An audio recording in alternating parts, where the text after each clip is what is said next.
Christmas at Starlight Lake by Courtney Hunt. Chapter 1. 20 years ago, at Summer's Edge. Do I have to stay up here in these bloomin' woods all summer? 6-year-old Clementine Scott demanded from the back seat of her mother's sensible sedan. Clemmie kept her gaze on the trees whizzing past the sides of the endless ribbon of blacktop as her mother drove them ever north, farther and farther from Washington, D.C., farther and farther from home. Before dawn broke over the tidal basin that morning, they'd driven past the maze of gleaming white memorials that created the daily backdrop of Clemmie's life. As they traveled through Maryland, dawn crested over the tops of the trees. They'd been somewhere in Pennsylvania for the rare treat of lunch at a fast food restaurant. Clemmie knew the meal was her mother's way of apologizing for spending the first day of her summer vacation cooped up in the car. Still, the dry hamburger stuck in her throat, and Clemmie didn't even finish it. By now, hours later, she'd long since lost track of where they were. "I think you'll like Starlight Lake, Clem." Her mother responded to her question without answering it. She'd fallen into the habit of doing that lately. "I did when I was your age." "But why can't I stay home for the summer? I want to stay with Daddy." "We've been over this, darling," her mother answered, in that patient, sing-song voice that Clementine loathed. She wasn't a baby. "I have to work, and Daddy can't watch you." "Why not? He's not teaching in the summer, is he?" Clemmie's dad taught 6th grade history at the middle school across town. Her mom did something for a senator on Capitol Hill that somehow magically made laws. Clemmie didn't quite understand it, just that her mom was always too tired to play when she got home, usually long after dark. Clemmie spent most of her time with her father. At least, she had. "No, he's not teaching this summer," her mother answered in that same irritating voice. "He's watched me every other summer. Why not this one?" "It just wouldn't work this year." Her mom blew out a breath and then said, more gently, "He doesn't live with us anymore, Pumpkin." "He could move back in." "I don't think that's going to happen, Clementine." Her mother shook her head, her brunette ponytail swishing against the headrest. Clemmie couldn't tell if her mom was happy or sad about the change. Perhaps it made little difference to her, since she was home so rarely. Clementine was the one who would feel the effect of this strange, inexplicable adult decision. "But why?" "Look, there's the lake. Did you see it?" Clemmie strained against her seatbelt to peer over the front seats, catching just a glimpse of a flat, blue expanse of water before a bend in the road hid it behind trees again. "You'll get a better look in a minute. You'll be able to go swimming in the lake every day." "I like swimming in the pool at the Y. Jessica and Sarah get to go to the pool every day this summer." "I know." Her mom sighed. She sighed a lot now, too. "But you'll like the lake, too. When I was a kid, I loved coming to Starlight Lake. Of course, we only got to come for 2 weeks when Grandpa was on vacation from work, but you're getting to spend the whole summer up here. Isn't that great?" "I don't want to." But Clemmie didn't have time to say what she didn't want. As they swung around a bend in the road, a magnificent vista opened up before them. Below the valley, a lake the color of fresh blueberries stretched in all directions, the irregular edge creating bends and coves surrounded by leafy green trees. Across the lake, on the far side, a cluster of buildings nestled together around a soaring church steeple, their slate roofs standing out against the blue sky. The lake sparkled in the sun, like her favorite glittery Barbie dress. "My mom used to tell me that those sparkles were mermaid mirrors." Clemmie could hear the smile in her mom's voice. "I always wanted to see one." "A mermaid?" Clemmie asked. She wasn't sure if she still believed in mermaids, but if such things existed, they would definitely live in the beautiful picture postcard below. "Yep." "Did you?" "Did I ever see one?" Her mom shook her head, her ponytail swishing again. "Maybe you'll be luckier than me." "I doubt it." Clemmie sat back with her arms crossed, still fuming over the mental image of Jessica and Sarah splashing together in the pool at the Y. When she got back to school in the fall, they'd be best friends, and Clemmie would end up the odd kid out, excluded again. In just a few moments, her mother turned off the road onto a narrow, gravel-covered driveway lined with oak and maple trees. After driving through the leafy green tunnel, they pulled up in front of the small white clapboard house with emerald green shutters. Both the house and the shutters could have used a fresh coat of paint, as the boards cracked and peeled, like Clemmie's skin after a sunburn. Snowy lace curtains fluttered in every window, and a screened-in porch surrounded the lower floor with bright red geraniums in wide blue pots standing next to the stairs. The front door opened, and her grandfather, dressed in a muted plaid shirt and crisp khakis, stepped out with a wave. Her grandmother, similarly attired, a few steps behind. The sun glinted on their silver hair as they plodded toward the car. With little enthusiasm, Clemmie waved back. Clemmie didn't know her grandparents particularly well. They came to Washington a few Christmases ago, but Clemmie couldn't remember seeing them since. They usually sent her presents for her birthday, but never fun ones like the latest Barbie.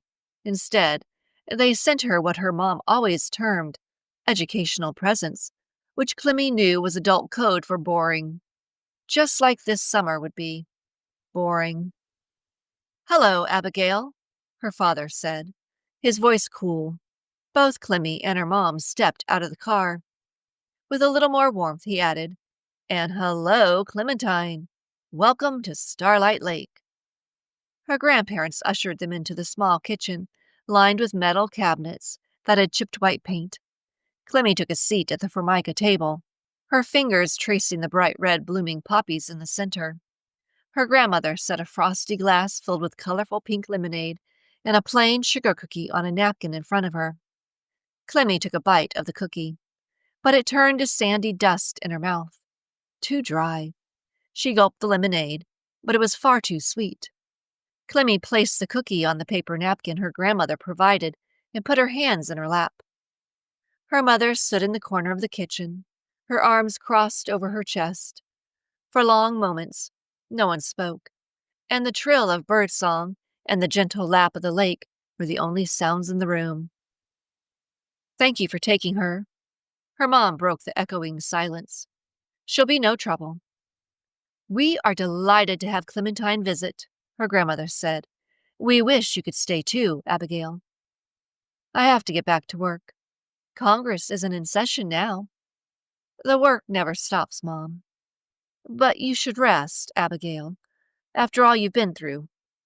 At her mother's warning glare, her grandmother fell silent and then turned to Clemmie. "Why don't you go outside, Clementine? Start exploring." Clemmie didn't need to be asked twice. She stood so fast that her chair fell over. A loud crack when it hit the pine floor made everyone jump. Her grandfather patted her shoulder and then leaned over to right the chair. Clemmie made a beeline for the screened porch and the freedom that lay just beyond. "Don't go too far. Don't talk to strangers." Her mom began her litany of warnings again. "Not many strangers here at Starlight Lake," her grandmother said. "And most importantly, don't go near the water," her mom called as Clemmie headed out the screen door and off the porch. She flung her sandals off so she could feel the springy green grass beneath her feet as she wandered around. To one side of the house, she found a tire swing, the chains rusty and full of leaves. She gingerly tugged on it, but at an ominous creak, she stepped away quickly, leaves crunching underfoot. Idly, she wondered what her mom and grandparents were talking about. She knew her parents were divorcing. Her parents didn't think Clemmie knew that yet, but she wasn't stupid. She figured it out. She has always been good at figuring things out. So now, she's being shipped off to the lake to spend the summer with her grandparents, while her mom and dad work out the details. It wasn't fair that Clemmie was being punished just because her mom and dad couldn't get along. As they strolled down the long carpet of emerald grass leading to the lake, the house next door peeked into view. Set in a natural bend in the lakeshore, the house blended perfectly with its surroundings, as though tucked amid the trees for Clemmie to find. 2 stories, covered with cedar shingles and trimmed in the same dark blue as Clemmie's new jeans. The house peered out at the lake from plate glass windows that reflected the sun like mirrors. The musical tinkle of their multiple chimes carried across the grass, sounding like a fairy party. Clemmie walked farther toward the lake, looking back at the house as she walked. Her grandparents' tiny cottage looked like a dollhouse beside the big one next door. She expected to find a sandy shore at the edge of the lake, but the grass just ended abruptly, with the lake water glimmering beneath a small drop. She could just make out the smooth brown stones at the bottom of the lake. To one side, a heap of gray boulders sat scattered on the grass like giants' toy blocks. Clemmie imagined a toddler giant building with the craggy boulders, only to knock them down again in a fit of temper. A wide dirt path snaked down through the overgrown grass from the house next door, ending abruptly at a weathered wood dock. She edged closer to it and, with a glance back at the house, stepped onto the boards. They were rough enough beneath her feet, but also worn smooth from years of use. She took another tentative step, the wood warm beneath her heels. Her mother's warning not to go near the water rang in her ears. Was the dock near the water? Clemmie wasn't certain. She didn't need to get in trouble before she'd been there an hour. She retreated to the dusty path and considered. There was no one else out here. Nothing to do. She'd been here less than an hour and was bored already. She pushed away thoughts of all the fun Jessica, Sarah, and her other friends were having back at home. If Clemmie had gotten to go to summer camp with them, she'd be at the annual summer kickoff at the pool, sipping juice and tossing a beach ball around, in between lazy swims in the aquamarine water. Instead, Clemmie was stuck here, at the edge of Starlight Lake, without a friend in the world. Being 6 really stunk sometimes. When the sun peeked from behind a cloud and the wind rippled the water, 1,000 shimmering diamonds appeared on the lake. Mermaid mirrors, her mother had called them. Clemmie was pretty sure there was no such thing as mermaids. Maybe she should check, just in case. Imagine what Sarah and Jessica would say if she found a real, live mermaid. She inched back toward the dock, expecting to hear her mother shout at any moment. She placed her bare foot on the smooth boards again, and then took another tentative step. Edging down the long dock, the sun-warmed treads hot beneath her feet. At the end of the dock, the platform split into a T shape. To her left, a small shingled shed sat on one side, facing the lake. The back wall had one square window in it, far too grimy to see in, even if it wasn't a good foot over Clemmie's head. The other side of the dock was open to the lake, with a metal ladder going down into the water at the end. Clemmie walked to about the middle of the open side, peering closely at the water. The sun's reflection, fractured into dozens of tiny sparkles, made the water opaque. She shaded her eyes and scrutinized the lake. Her heart leapt when a scaly tail slid past. But then she saw it was a passing fish. Gingerly, she took another step closer, and then another, until she stood right on the edge of the dock, her toes curled over the side. She gazed at the water, wondering if she saw a glimpse of red hair like Ariel from The Little Mermaid, or if she was just imagining it. Maybe. She leaned closer, reaching out to touch one of the glimmering mirrors. "Who are you?" An imperious voice directly behind her made Clemmie start, and she lost balance on the edge of the dock. She cartwheeled her arms, desperate to stay upright, as she whooshed through the air, her mouth open before hitting the water. In an instant, the water closed over her head as she sank, her mouth full of cold lake water. She wriggled as her feet brushed the rocks on the bottom, the cold seeping into her limbs. A few seconds later, strong arms encircled her, dragging her back up toward the light. Together, they broke the surface. Clemmie still struggling, the sun bright and warm on her face as she spat water out. She coughed and sputtered, gasping for air. Her hair flowed over her face, so she could see nothing through the waterlogged strands. "Stop wiggling," commanded a male voice she didn't recognize. He grabbed one of her arms with a firm hand as he kicked through the water. "Here, climb up the ladder." The hand holding hers pressed her palm against the cold metal. She kicked out and found a rung. She climbed up the ladder, tumbling to the dock, shivering and coughing. The boards beneath her vibrated as footsteps pounded down the dock. A jumble of shouting voices rose above the harsh sound of her own breath. Clemmie scraped her hair out of her face and cracked her eyes open to find a duo of boys standing on the dock. Water streamed from the taller one's clothes as he raked his drenched hair out of his eyes. The shorter boy idly licked an orange popsicle. "Why did you have to go and scare her?" The drenched boy whacked the other boy's shoulder, leaving a wet palm print behind. Were they brothers? "Didn't know I was going to make her fall in, did I?"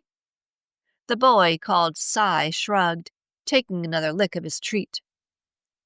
A red-haired woman, dressed in torn jeans and a blue t-shirt, dropped to her knees next to her and grabbed Clemmie's shoulder. Out of breath, she gasped, "Are you okay? Are you all right?" Clemmie looked up at the woman's warm brown eyes and nodded dumbly, wondering if this could be the mermaid she'd been searching for. She shook her head to clear it. She shivered and her teeth chattered as the cold sank into her. The lake water was much colder than the pool water at the Y. "You knocked her in, and she couldn't even swim. Great job, Simon," the older boy snapped.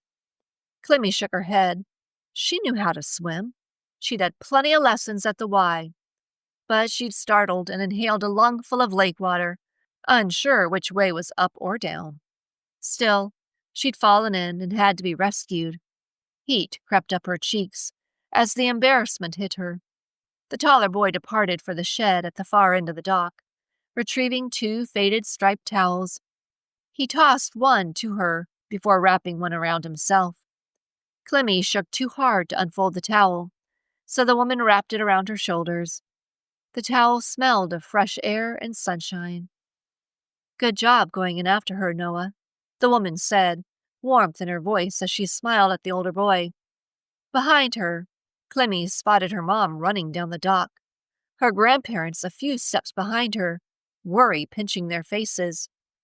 The woman stood up to intercept Clemmie's mom and grandparents.